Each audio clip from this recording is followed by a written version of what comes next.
Bonjour à vous, ici Philippe de l'Aiguisoire à Val-David. Je vous fais une petite vidéo sur les couteaux européens de petite taille.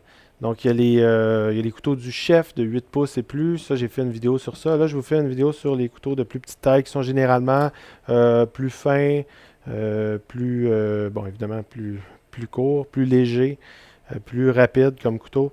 Donc, c'est quelque chose qui complète bien, disons, un couteau du chef, là, ça complète bien un kit, là. Donc voilà, je vais commencer avec ça. Donc j'y vais en ordre de prix, donc le moins cher au plus cher. C'est pas mal comme ça, à peu près. Donc il y a le Grumman ici, qui est vraiment apprécié, qui est vraiment intéressant. Euh, c'est un, bon, c'est une forme Santoku. C'est vraiment une forme inspirée des Santoku japonais. Le manche en bois de palissandre, riveté. Lui, il a vraiment une soie qui va jusqu'au bout ici. Donc, ça fait un petit peu plus de poids comme couteau, mais c'est encore très léger comme couteau. Une lame qui est très fine. euh, Vraiment un couteau pratique. Au niveau de la courbure, souvent, les Grumman vont remonter un petit peu plus haut. Donc, c'est une courbure un peu spéciale qui fait que, par exemple, si je vous le montre ici, ça va faire, on va revenir un petit peu vers l'arrière ici. On a moins un plat. Il y a des gens qui aiment mieux travailler avec des lames de ce type-là. Sinon, ça se corrige aussi, là, si vous voulez une lame plus ce couteau-là, avec une lame qui serait un petit peu plus droite au niveau du talon. Ça se modifie très bien. Donc, je trouve vraiment intéressant. Fait au Canada, à Pictou, en Nouvelle-Écosse. C'est des bons aciers. C'est le même genre d'acier que Victorinox, là. C'est vraiment pas les meilleurs aciers, mais pour le prix, c'est des bons aciers. Il y a ces deux-là, en fait, hein, qui sont la même chose. C'est la même lame. C'est juste qu'on a un manche en bois, un manche en plastique. Fibrox. Les manches en plastique Fibrox sont particulièrement antidérapants. C'est comme un petit matériel. C'est ça. C'est vraiment fait pour être antidérapant. Celui-là est en bois de palissandre. La soie, qui est la partie en acier à l'intérieur du manche, s'arrête ici. Donc, elle est vraiment partielle, ce qui fait que c'est encore plus léger. Donc, celui-là est particulièrement léger. Ce qui est bien avec ces lames-là, c'est les alvéoles. Donc, les alvéoles, ici, servent à réduire, on pourrait dire, en fait, c'est que les aliments collent moins sur la lame. Donc, si on coupe des patates, par exemple, ça va coller moins avec ça. C'est quand même intéressant. C'est sûr qu'au fil des aiguisages, après un certain temps, on va tomber dans les alvéoles. Donc là, c'est problématique un peu. Ça vient fragiliser la lame. Ça fonctionne encore, là. Tu sais, c'est pas trop problématique parce que les alvéoles s'alternent là, d'un côté et de l'autre, là, sont pas placés vis-à-vis, ce qui fait que ça nous donne quand même une chance quand on est rendu dedans, quand on aiguise. Donc ça va pouvoir fonctionner quand même, mais ça va le fragiliser un petit peu. Euh, Fait que c'est des couteaux, c'est ça, de forme Santoku, encore comme l'autre, comme le Grumman. Couteaux vraiment appréciés, là, parce qu'ils sont pas mal fins. Donc, tu sais, couper au quotidien avec ça, ça va très bien. C'est sûr que les aciers ne se comparent pas aux couteaux japonais, là. Parfois, on peut confondre parce qu'il a une forme Santoku, il est quand même assez fin, mais c'est pas du tout les mêmes aciers, là. Je peux pas les aiguiser, eux, comme des couteaux japonais. Euh, donc, ça demeure quand même assez tranchant, mais on n'a pas le même tranchant qu'un couteau japonais, évidemment. Après ça, il y a celui-là, Fischer Bargouin, vraiment intéressant aussi. Forme Santoku également. Un manche en micarta. Donc, manche en micarta, pratiquement indestructible. Une lame qui a un acier qui est beaucoup plus dur que les aciers européens traditionnels. Ça, c'est français, c'est fait en France. Euh, Ce qui fait que, comme l'acier plus dur, donc à peu près dur comme certains couteaux japonais, là, 61 HRC, là, un peu comme du VG10 pour ceux qui connaissent. Là. Donc c'est un couteau qui va être plus tranchant. Moi, quand je l'aiguise beaucoup plus fin, plus finement, avec un angle plus fin, ce qui donne un meilleur tranchant. Mais en même temps, il est plus fragile. Ce qui distingue ce couteau-là d'un couteau japonais, c'est que c'est une lame homogène. Donc, c'est un bloc d'acier à grandeur. Tandis que avec les couteaux japonais, c'est du multicouche. Donc, on a une enveloppe avec un cœur. Là c'est pas le cas. Fait que c'est sûr, au niveau de l'entretien et de l'amincissement, c'est un couteau qui va s'amincir un petit peu moins bien avec le temps.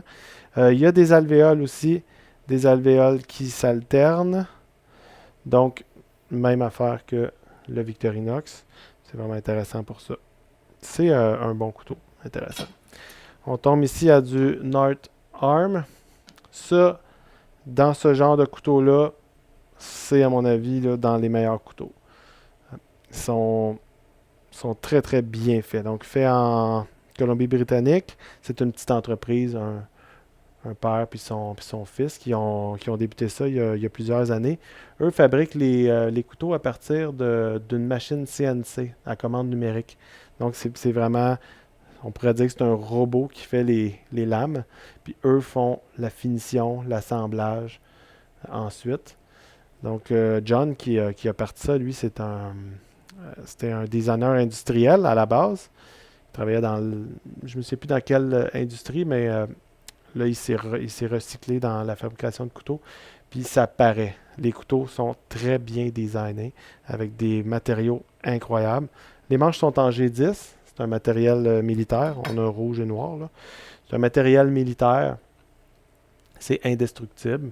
C'est des manches qui sont vissées, d'ailleurs, qu'on peut dévisser puis changer. Mais bon, on, on va probablement le changer plus pour changer de couleur ou pour en mettre un en bois, si on veut. Mais bon, ils en faisaient en bois, mais là, ils en font plus depuis un bon petit bout. Ils ont tellement de demandes que là, ils n'ont plus le temps de faire des manches en bois. Les lames sont quand même assez fines. Si on compare à ces couteaux-là, c'est pas mal semblable. Mais l'acier est extraordinaire. C'est un acier issu de la métallurgie des poudres. C'est du S35VN.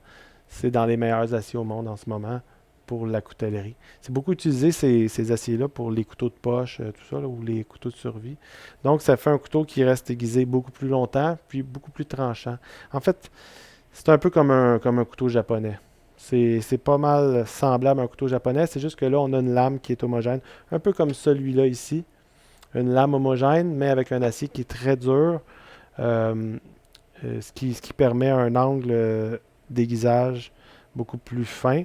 En réalité, entre ces deux-là, si on prend l'exemple, ils ont à peu près la même dureté d'acier, donc je donne à peu près le même angle d'aiguisage.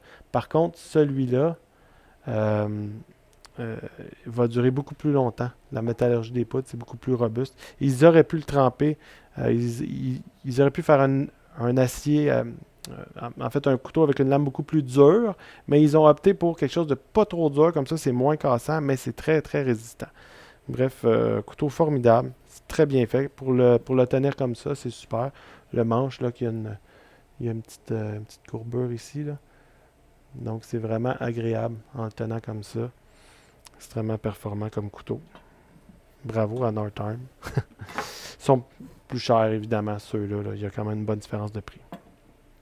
D'ailleurs, ces couteaux-là, le prix que j'ai en boutique, c'est le prix du détaillant plus mon profit. En fait, c'est que les fabricants de ça en vendent pas dans des boutiques. Euh, Eux, ce qu'ils font, c'est qu'ils font juste de la vente en ligne. Donc, ils me font juste un tout petit rabais. Puis moi, ben, je le vends plus cher que sur leur site. Puis voilà, comme ça, vous les avez ici. Si vous les commandez même par la poste, ça va arriver beaucoup plus vite que lorsqu'on les commande sur leur site. Là, ça peut prendre une semaine ou deux. Voilà pour ça. Celui-là, ça c'est vraiment différent. Celui-là, on pourrait le classer dans les couteaux japonais, mais en réalité, c'est un couteau qui est basé sur un modèle américain, Bob Kramer, qui faisait des couteaux, lui, à la main, qui se vendait une fortune, a décidé de vendre le modèle à Zwilling Ankle, qui le produisent. Je pense que c'est dans la même usine que les Miyabi, les couteaux japonais, là, mais ça serait à valider. Mais bref, c'est fait au Japon. Euh, c'est une lame qui est damassée avec un cœur en SG2. Ça aussi, également, un des meilleurs aciers au monde, qui est issu de la métallurgie des poudres. Donc, c'est une nouvelle façon de faire les aciers. Le manche, il est extrêmement robuste, là, beaucoup d'acier dans le manche. Manche en micarta, qui est pratiquement indestructible également. Plus gros, c'est un gros manche. Idéalement, plus fait pour les grosses mains, disons. T'sais, des plus petites mains, ça va être plus difficile. Bien que quand on le tient comme ça, c'est pas si mal, là. On le tient pas trop par le manche, mais quand même, on sent qu'il y a un gros manche. Ça se tient très bien comme ça. En le tenant comme ça, ce qui est bien, ici, là, il y a une petite courbure, donc ça rend la chose encore plus agréable. Comme ça finit comme ça un peu la même chose. Ça se tient bien comme ça. Ça fait un couteau court. Il est particulièrement court, mais vraiment efficace. Très très rapide, très précis. Euh, la hauteur du talon, c'est très haut, donc c'est un couteau qui va durer très longtemps. Ça peut vous durer votre vie, ça, c'est sûr. Donc voilà, super couteau. Fait que c'est pas mal ça pour les couteaux européens ou on pourrait dire occidentaux de plus petite taille. Je vous conseille d'aller voir sur mon site web. Vous allez avoir plus de détails sur le poids, évidemment les prix, le poids, les prix, toutes les specs un peu plus techniques pour chacun des couteaux. Si vous avez des questions, n'hésitez pas à me téléphoner ou à venir me visiter. Merci, au revoir.